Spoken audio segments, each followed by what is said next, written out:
Welcome to this month's webinar on budgets, mill levies, and property values. I'm Angie, and I'm the Continuing Education Coordinator here at the North Dakota State Library. I will be on this webinar as more of tech support and monitoring the chat. Just a reminder, everyone is muted, and if you have any questions, please use the chat feature. My colleague Eric is also on the webinar to answer any questions or help with any tech issues as well. So without further ado, I'm going to hand this over to Sam Matson, who is our presenter today. Take it over, Sam. Thanks, Angie. My name is Sam Matson. I am a property tax specialist with the North Dakota State Tax Commissioner's Office. First, I want to thank the library staff for inviting us to share our knowledge of mill levies with you. It is a very important topic that has a direct impact on all of us as taxpayers and in our professions. We will be providing an overview of a basic mill, what makes a mill, how a mill levy is created, rules for levying a mill for libraries, and the process to get a mill levy increase. Property tax is a local supporting tax. It serves as the funding mechanism for roads, schools, emergency services, parks, and of course, library services. The only exception is one mill is levied for the North Dakota State Medical School. In 2019, the statewide amount collected for the medical school was over $4,950,000. There are three variables involved in determining property taxes: the tax rate, taxable value, and taxing entities. The first step in the process is an accurate assessment of all real property. We will quickly review property types and the method to valuation for each. Real property is assessed according to its value as of February 1st of each year. Market value is used to determine taxable value for commercial and residential property. The three approaches to value are considered when setting an assessment for those types of properties. The cost, income, and market approaches are industry standard. North Dakota's agricultural land is based on a production formula calculated in conjunction with NDSU. The production formula, in a nutshell, considers the county's annual crop production and the annual regional market prices by reporting districts. Centrally assessed properties are considered any property that crosses jurisdictional lines like railroads, pipelines, or wind farms. Centrally assessed property is assessed at the state level. Once approved by the State Board of Equalization, the value is allocated to the counties. These types of properties normally consider income and cost to construct. Understanding that whole process starts with a fair and equitable assessment is extremely important. Assessment officials have an ever-changing market to follow. There are three steps in order to determine taxable value, or the amount that you see on your tax statement.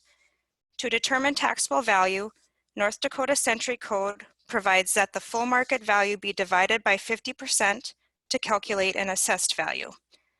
From the assessed value, all residential property is to be multiplied by 9%.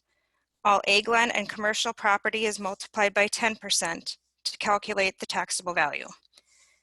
The example here is for a residential structure. The true and full value is $188,000. Multiplying by 0.5 equals $94,000 to provide the assessed value. To determine taxable value, $94,000 multiplied by 0.09 gives you $8,460. The taxable amount in this case is $8,460. This amount is used to apply a local mill levy to.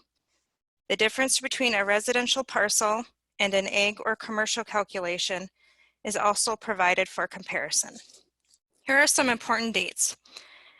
The August 10th and October 10th deadlines are important to understand.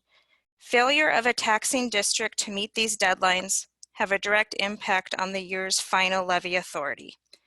If a taxing district does not provide the preliminary budget to the county auditor by August 10th, the estimated tax statement will be created using the prior year's levy or budget information. The levy request for the taxing district will be limited to the amount levied for the prior years. If a taxing district also misses the October 10th deadline, no levy is allowed for the current year being calculated. A budget request should include all costs associated within a taxing jurisdiction. We will look at an example in the next slide. However, it is important to mention that if a jurisdiction will be receiving grant funding for a project, the jurisdiction still should request the cost of the project and include the grant reimbursement as anticipated revenues. If the total cost that the tax district is required to spend is not included in the approved budget, the cost may be viewed as exceeding the budget during an audit. The total appropriation for this taxing authority is $175,000. It currently has an estimated cash balance of $40,000 and expected $20,000 in revenue. It will be requesting $115,000. I will now turn it over to Linda Leese. Hi, Sam. Thanks to everybody. I'm glad that we are able to share this information with you. As Sam identified, she is a property tax specialist with the Office of State Tax Commissioner. I am recently retired from the position of State Supervisor of Assessments and the Director of the Property Tax Division, so am glad that I'm able to share and help them through some of these presentations that need to be completed in the near future as they're transitioning through other things in their office. So right now, I think it's good for us to just start talking a little bit about the mill. And when we start talking about mills in North Dakota, we start talking about the taxes as being ad valorem. And we learn often that in any of our professions, we often will use acronyms, we'll shorten something up and identify it, assuming that everybody else understands it. We find even when we go to our State Board of Equalization meetings, we have to slow down and identify certain terms so we don't expect that they're just always understood. So ad valorem simply means that it is taxed according to value. So ad valorem is all that means, is that it's a tax according to value. So as Sam identified earlier, we were talking about the valuation process that helps determine what local jurisdictions will receive for their tax revenue. We always start talking about the mills, and it seems that people start tightening up right away because they are questioning, why in the world don't we just do taxation based on a percentage? Well, simply stated, a mill is just as simple as a percentage, but rather than a percentage being of a 100, a mill is simply then expressed as per 1,000. So really, when we talk mills, we are talking percentages. It's just an extended decimal place. So applying a mill levy really is applying that calculated mill rate to the taxable value that Sam had provided earlier.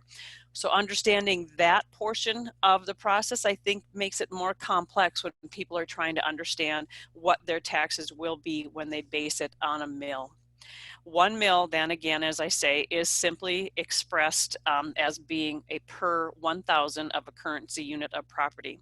So if you're going to do the math, just like you do for percentages, a 1 mill then is going to be identified as 0.001, and you multiply that then by the taxable value of the property as we calculated earlier. The total dollar value of 1 mill varies by the taxable value in a district. 1 mill does not equal the same amount of tax revenue in each district. Each mill is determined by dividing the levy requested by the taxable value of the district. So to the next slide, we start talking about how we would determine this. So we'll continue with the calculation that Sam had provided in her examples. Remember that the taxing district certified a levy request of $115,000. The total taxable value of that district, which includes land and improvements on the agricultural property, commercial property, residential property, and any of that centrally assessed property within the boundaries of that district. That is going to be the denominator of the equation. So the $115,000 that is the certified levy for the district is going to be divided by the 21,502,211, and that calculates a rate of 0.00534. And then when we start talking about it, we move that decimal place over, so we are going to identify that as 5.34 mils. Each district has an opportunity for levying more than one type of mill levy on each of those properties that are within that taxing district. As an example, if you think about where the property that you own sits within that property, you are going to be served by a school, by the county, potentially either a city or a township, a fire district, ambulance service district. So they all have that opportunity to have different mill levies that apply to the value of your property. And so when we have all of those district levies added together, we talk about those as being a consolidated mill levy. So that consolidated mill levy then is what is seen on your property tax statement. So it includes all of the districts that are included and served by the property that you by the property that you own, and the mill levy is applied to that. So again, as we continue with the taxable value examples, the mill rate that we just talked about is going to be added together, and we come up with a consolidated mill rate of 217.34. Again, that's going to always include your county. Every piece of property in the state of North Dakota is going to be levying one mill for the state medical school. Every piece of property in the state of North Dakota is going to be required to levy for, if it's taxable property, it is going to be required to levy for a school district. So we, in this example, then have consolidated a mill rate and come up with 217.34 mills. And we looked at that value that Sam had created on your property earlier. So when we talk about that, we see that the 0.21734 now, because we've moved and shifted that decimal 3 places, times the residential value. Remember, that started with the same true and full value or the market value of that property as the commercial property or potentially ag land. So we're seeing that the 0.21734 times the residential taxable value of $8,460 is going to determine a tax that is going to be on a property tax statement of $1,838.70. On that same value that we started with, now creating the taxable value on a different basis, we're using that same mill rate for the same district. This property all exists within the same boundaries, and it's going to be on the $9,400 of the ag land taxable value. And then the difference in the tax there really isn't the idea that the value per mill is different. The value is still $217.34, but the difference in the tax that is due is going to be because of that calculation from the true and full value down to taxable value of it. So again, for both property tax statements, the $217.34 per $1,000 of taxable value is the same, but the taxable value demonstrated on slide number 4 provides the difference in the property tax statement there. Mill levies then are available for very specific purposes, and they are also referenced again on the slide 9. A taxing district may have an opportunity to use more than one levy. So for most levies, we are going to see that in a township, they are primarily probably using a general revenue and a general levy. But there are also opportunities to levy special revenue accounts, which then in your situation for libraries would be considered a special revenue because it's serving a very specific purpose. And also there is a debt service, which then has a different opportunity for them to, for a taxing district to use those types of levies. The levies available then are for very specific purposes, and there are limits that are established by law and are included in a publication that is created by the Office of State Tax Commissioner. The website location for this publication is included on this slide, and on the next slide we'll look at a portion of that so you understand what information is available to you. So on this one, we're looking at the budget, the levy information for the county levy. But there are individual sections within this publication that identifies levies that are available to counties, to cities, to city park districts, townships, schools, etc. There is a separate section of this publication for each different type of taxing jurisdiction. This slide contains a levy provided for the county library or the reading room as a levy number 1260. The publication then provides the details regarding the use of the levy, the limit which is established by law, the statutory references then that allow you to look into the information that provides for the use or the establishment of this, and specific remarks actually provide a little bit more definition on how things could be used or potentially the opportunity for establishing or increasing the mill rate. Libraries are established by petition of 51% of the voters or upon a majority vote of those electors. That's very specifically established in North Dakota Century Code 40-3802. The mill rate then is also established at 4, and that's provided in different sections of law. The city levy then is established under 57-15-10-4, and the county levy is established under 57, I believe that's probably a typing error. I think it should be 15 as well, 57-15-06.7. I'll have Sam confirm that and we can make that correction if that's necessary. But the county levy then is established also at the 4. If both the city and a county library have been adopted, the limit may not exceed those 4 mills if both levies are being collected within the boundaries of the city.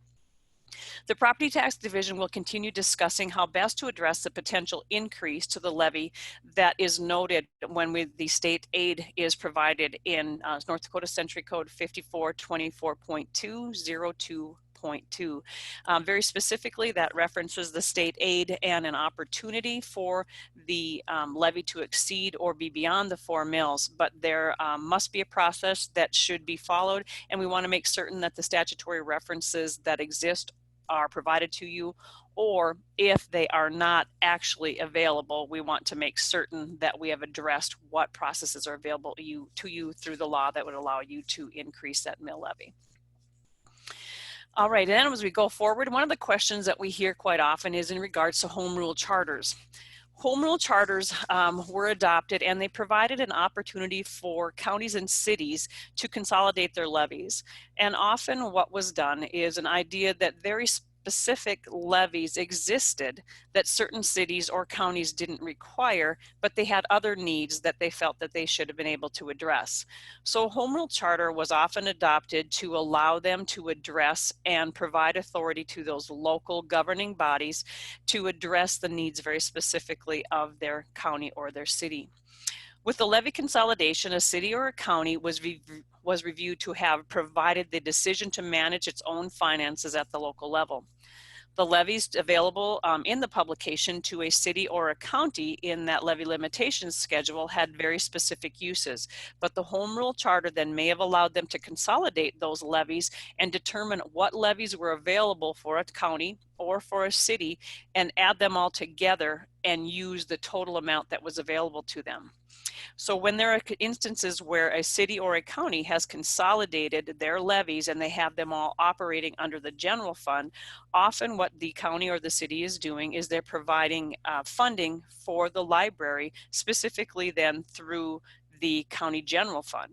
And so a local levy or allocation then is still provided to be proven as to receive your state aid, because your state aid is still going to be based upon what the equivalent mills would be if you were going to be levying a very specific library or reading room levy. If a specific dollar amount is allocated by the city or the county each year, the taxable value of that district will be used to determine what the mill levy equivalent rate would be to match that allocation. And then it would be used to help support the state aid that's going to be provided for your library.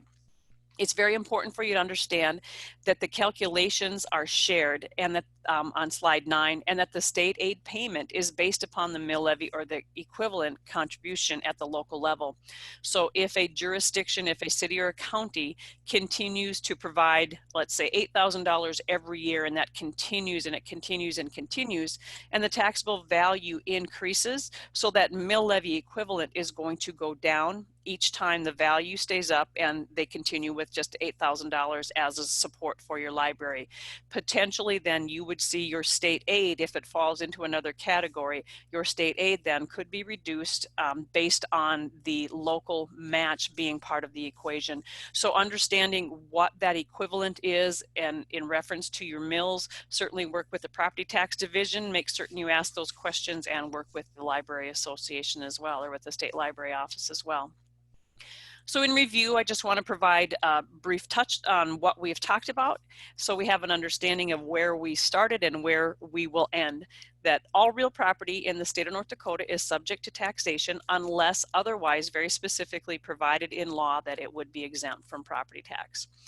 The true and full value is used to calculate taxable value. True and full value for residential and commercial property is based on market. Agricultural property then is based on the production formula. A budget is approved and a levy is certified based on the need for that taxing district. And a budget should be submitted on a whole or gross dollar amount, identifying that in order to receive grant funds returned to you, that you have to expend the entire amount first. You want to make certain that you've included that in your gross dollar budgeting, the entire proposed cost of a project, even if you would propose receiving 80% back, included entire 100%. The levy is calculated using the total taxable value of the taxing district and the levy that is requested by certification to the county auditor.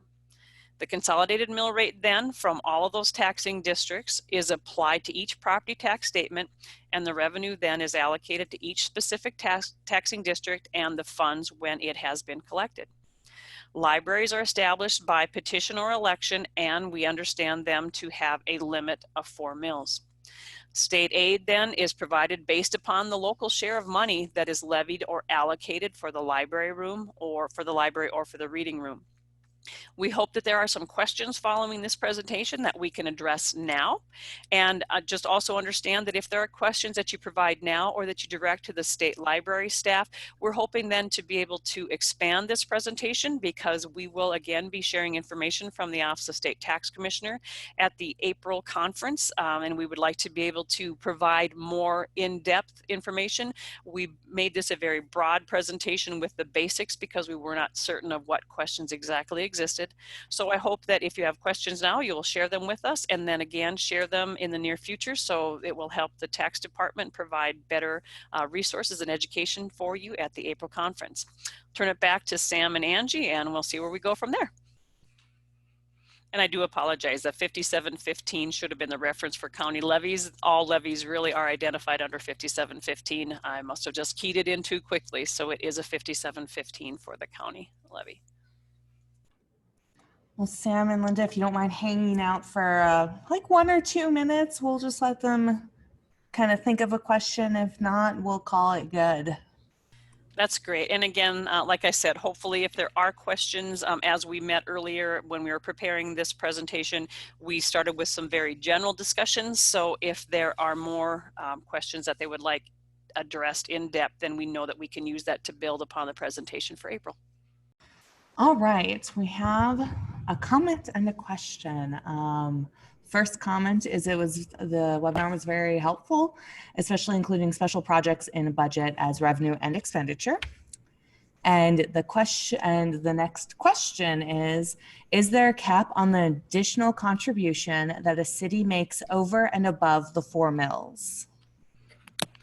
This is Linda, and that is very specifically going to have to be addressed based on the formation of that city. If the city is a home rule city and has provided itself the authority to manage its own finances as it sees fit, I would expect that they would have that opportunity to provide more than the 4 mills based on the needs of that library. And if it is one that is very specifically addressed as the 4 mills, they would really want to make certain that the city attorney or the county attorney is actually involved in helping them decide if the general fund may also be used to support that. The understanding of a general fund is that the general fund may be used to support any special revenue fund in a shortfall, but whether the general fund then may also be used to subsidize something if it is not in a consolidated levy form of home rule, I would want the attorneys to be involved in that decision. So Eric has stated that Castleton is home rule. Then I would expect that their home rule charter has been adopted. Every home rule charter has the potential to be different. From the charters that I have seen in my career, almost all of them probably came from the same place and identified maybe 1 or 2 little specific items differently. Many home rule charters were started with the need to be able to collect a city or a county sales tax, so they were very general. So I believe unless something very specifically would be in there that prohibits it, I believe that any one city or county that is a home rule charter, they may make the determination of what funds they can use to support their library. So I think we're going to call it good if there are no more questions, everyone. If you have any questions between now, and the presentation at Renewal and Development, which is April 6th and 7th. Please let me know, please let your library development specialist know so we can get those to the tax department so they can make a more robust presentation that will address all of your needs. Thank you so much to Linda and Sam for doing this presentation. I know I'll be sending out a recording, and I'll be sending out the slides so those that weren't able to attend can view it, and hopefully they'll have some questions as well. Sounds good. Thanks, Angie. Thank you. It was great to work with you guys. Thanks. Have a good day, everyone.